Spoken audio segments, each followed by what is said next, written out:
He is a Slovakian but migrated to Tasmania in 2010, a master of pharmacy but changes track to become a minister. And now he is in his final year of Master of Theology. At the moment, he is pastoring a Chinese church.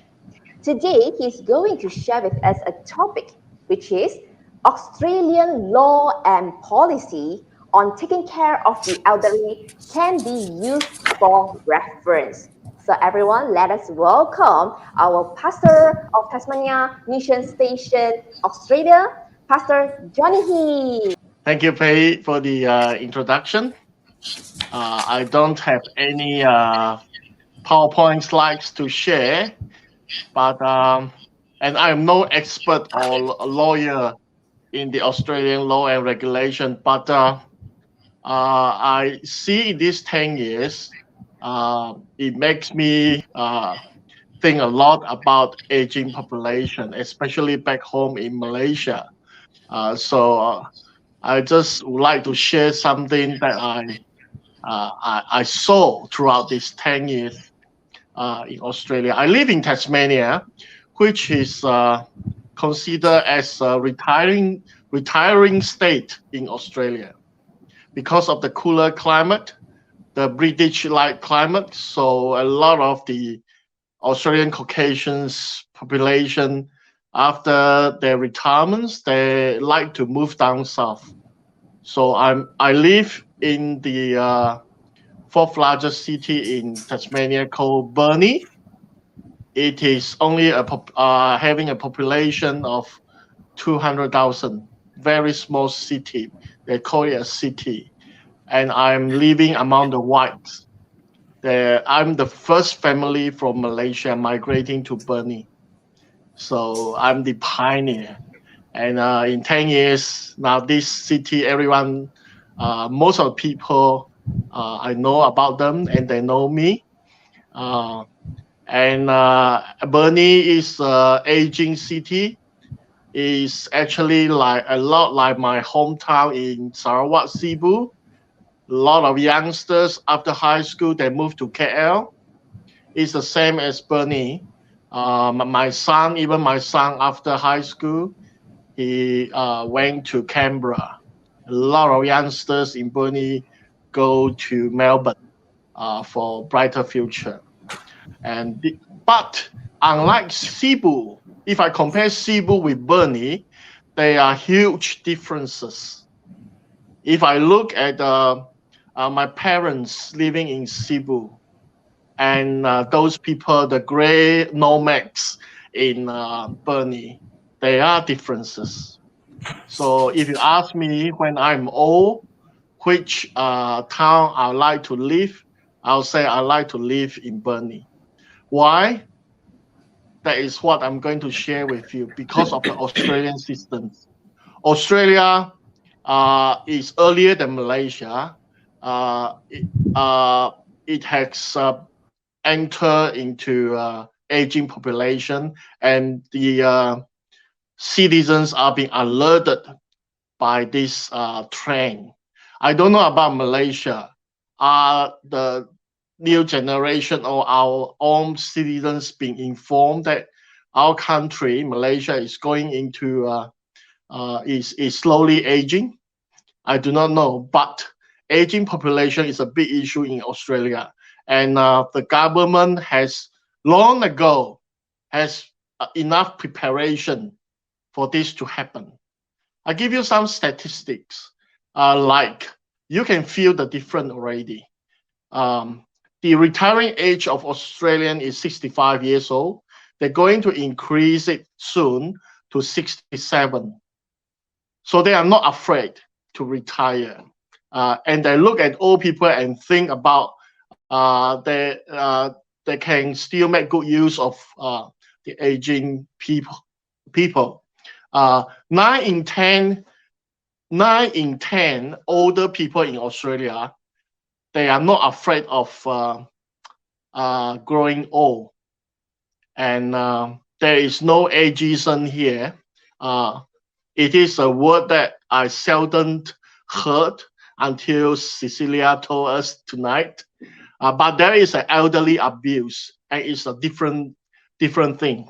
Ageism concept is rarely mentioned here because we treasure old people. Uh, I say we means the Australian.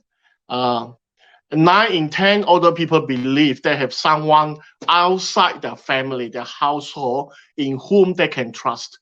This is very different from us. We only believe in our own family members and relatives. But the Australian, 9 in 10 of them, 90%, they can trust somebody outside their family. This is the stats that I got. And 1 in 8 older people that engage in employment, they're still working. 3 in 4 all Australians have their own home, they have their own house. And 1 in 5 Australians, all Australians, volunteer their time in some sort of events and activities, which is also rarely heard in Malaysia.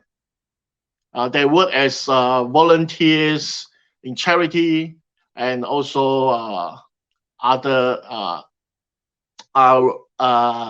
events in demand to help the society, to care the society. And 3 in 4 older Australians participate in one or more recreational activities. It's different. Like my father, he's only going out walking around the park near my house in Cebu with his friends only for an hour, then come back. This is the only activity. And sometimes maybe he went to church, but after COVID-19, he rarely goes to church. So the only activity of my dad in Cebu is the 1 hour in the afternoon, in the evening, going out with his friends. But in Australia, it's different. They have lots of recreational activities for all people. So a few of these statistics, we can feel already the the elderly people in Australia are different. Their lifestyles are really different from Malaysia. Mr. Uh, Johnny, the other thing, Mr. Johnny, yes, three yes, more minutes. Three more minutes. three more minutes. Okay. Thank you. Um, one more thing which is related to regulations and law. I quickly tell you is if you are belong to the older generations, you can have the government support. It's very complex. They have all sort of starting from government sectors to health professionals, hospitals, clinics, respite, and also community-based residential care. They offer you, they give you confidence, they give you knowledge and opportunities so that you know someone to act on your behalf. You have an advocacy for yourself. You don't speak for yourself. There are all sort of ways that people will speak for you, like your financial advice. Sometimes these are all free. They give to you free because you are citizens of Australia. They take care of you when you are young. So they help to plan for your end of life care. Like if you are unfortunate to get tumor or cancer, you need this interdisciplinary care. Uh, you can get it. You also need if you need some carer to take care of you. They have a lot of care center to offer the services to you. And legal affairs, if you need it, even you want someone to accompany you, you want some company, you live in isolation, you want to go to shopping, they have some carer company will offer this service to you. Of course, if you worry about ageism, like elderly abuse, they are lawyers that you can get legal aid free to protect yourself. Now, if time is not constrained, I actually want to speak about what is the differences between our Asian value and the Western value of looking after aging people. But I see time is not on my side. I just want to tell you one thing. Uh, Before we go into infrastructure or the different business model, I think most importantly is government need to change. We need to have a solid foundations of taking care of aging people, and after that you can talk about sustainable and sharing and happy uh, aging economy. Without all those foundations, it's very difficult because you have to do it by yourself. Even if you are an entrepreneur, it will be costly. It's a costly investment. Um, what I see is integrated care is the future. Our Asian value of filial piety, that uh, if you are old, you need to be taken care by your children. I think this is slowly fade out because we are growing into a smaller family. Even Chinese, not to give birth to a lot of children. The mindset has changed. Uh, we tend to work more, so you can't rely on your children anymore.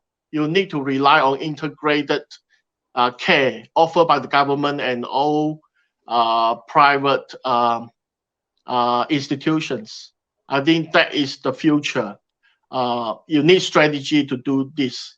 It's not that easy, but it's good that it's a start to create awareness in people. There has to be a goal set. Uh, like today, if we talk about sustainable, there need to be goals achieved.